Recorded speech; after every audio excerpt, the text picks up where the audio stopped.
All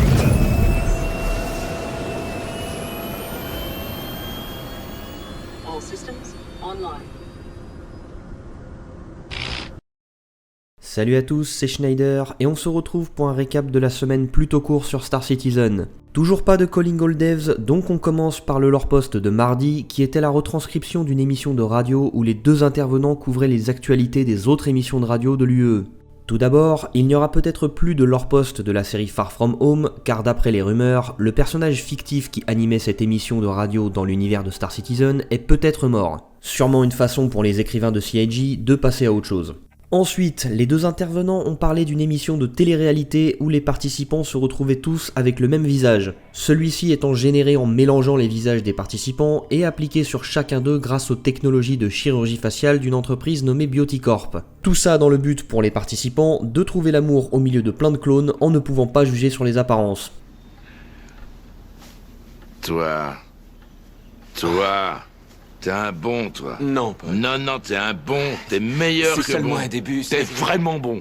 Bref, c'est un petit teasing de la customisation poussée des personnages qui arrivera normalement avec la 3.5 en mars et qu'on a vu à la CitizenCon de l'année dernière. Enfin, les deux intervenants ont parlé d'une autre émission suivant le parcours d'anciens détenus tentant de se réinsérer dans la société. Le texte laisse clairement supposer que la réputation de criminel persistera après un séjour en prison, et que les forces de police et de sécurité vous auront à l'œil même après avoir remboursé votre dette à la société. Mercredi, Tyler Whitkin a donné quelques informations sur le kit d'amélioration de l'Idris P. Il était indiqué que celui-ci serait livré aux acheteurs avec une assurance de 3 ans, mais ça sera certainement changé pour une assurance à vie.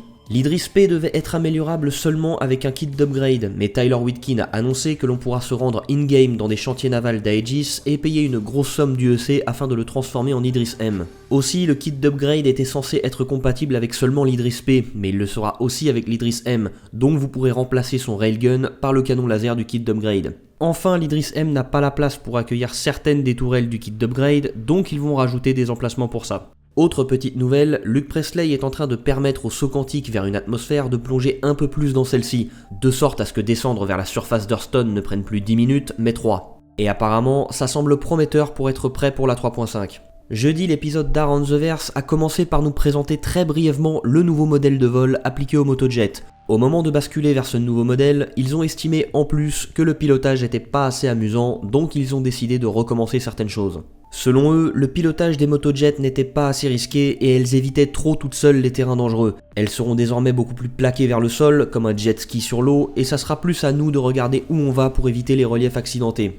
Ensuite, ils nous ont présenté leurs travaux sur les ajustements apportés aux animations des personnages féminins. Parfois dans les jeux, les personnages masculins et féminins ont le même squelette et les mêmes animations. Sauf que ça rend souvent les personnages féminins très masculins et ça se voit. Donc ils ont décidé d'avoir un squelette masculin et féminin, mais ça leur donne des proportions différentes, ce qui doit donc leur donner des animations légèrement différentes. Et ça demande du coup de rendre compatible le squelette féminin avec les animations qui ont toutes été faites jusque-là avec le squelette masculin. Ils peuvent le faire de façon automatique, ça permet aux autres équipes de pas trop attendre derrière l'équipe en charge des animations, et dans le cas de certaines animations c'est suffisant, mais pour d'autres animations c'est carrément pas suffisant et ça donne aux personnages féminins des démarches de bonhomme. Donc dans certains cas précis, notamment sur les interactions avec des vaisseaux ou certaines poses, ils les retravaillent manuellement pour plus d'immersion. Enfin, on a pu voir très rapidement quelques secondes d'images des lunes Lyria et Walla Dark Corp qui sont toujours en cours de création. Vendredi soir, CIG a mis en ligne un fan kit regroupant des concept art, des logos, des captures d'écran, des fonds d'écran, des modèles 3D, des musiques, des artworks et des icônes, afin de fournir à la communauté des assets officiels pour les créations des fans. C'est une archive zip de 300 mégaoctets qui peut être trouvée à l'adresse précisée dans la description.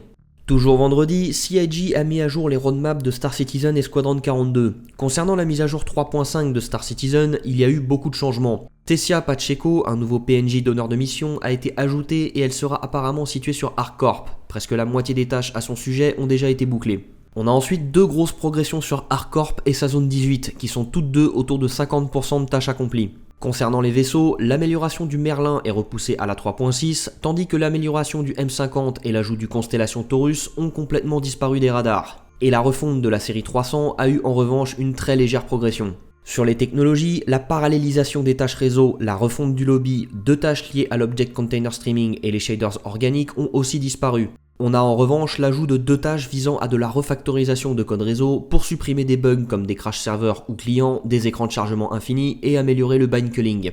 Mais c'est surtout au niveau du gameplay que les changements sont les plus constatables puisque littéralement tout a changé. La première version du système de juridiction, le recyclage d'épaves et l'émission d'escorte ont été remplacés par tout ça. C'est pratiquement que des améliorations de mécaniques de jeu déjà existantes, à l'exception des PNJ chasseurs de primes qui pourront attaquer les joueurs et l'assistance à des PNJ en détresse. Concernant le recyclage d'épaves, Tyler Whitkin a confirmé que son avenir est en discussion et qu'ils ne savent pas encore s'il sera ajouté en 3.6 ou encore plus tard. Cette information devrait arriver en même temps que le contenu des mises à jour 3.7 et 3.8 sur la roadmap. Sur Squadron 42, les progrès ont encore été une fois assez minces et ça sera sûrement comme ça chaque semaine. Au niveau des personnages, les seules choses qui ont progressé sont planifiées pour la fin du premier trimestre. L'armure basilisque pour l'advocacy, la personnalisation avancée des personnages et l'armure des artilleurs dans les vaisseaux capitaux. Sur le gameplay, on a quelques légères progressions, mais ce qu'on ne voit pas ici, c'est que le système de soins et la version 2 des astéroïdes créés via la génération procédurale ont été repoussés au second trimestre. Sur les armes, on a eu peu de progrès, mais 2 nouvelles armes, un canon d'origine Banu pour les vaisseaux et un lance-missile portatif. Enfin, pratiquement aucune progression sur les technologies nécessaires, à part sur les missions, et aucune progression sur les vaisseaux ou sur les chapitres. C'est la fin de cette courte vidéo et j'espère qu'elle vous a plu. Sur ce, je vous dis à dimanche prochain et d'ici là, portez-vous bien, citoyens.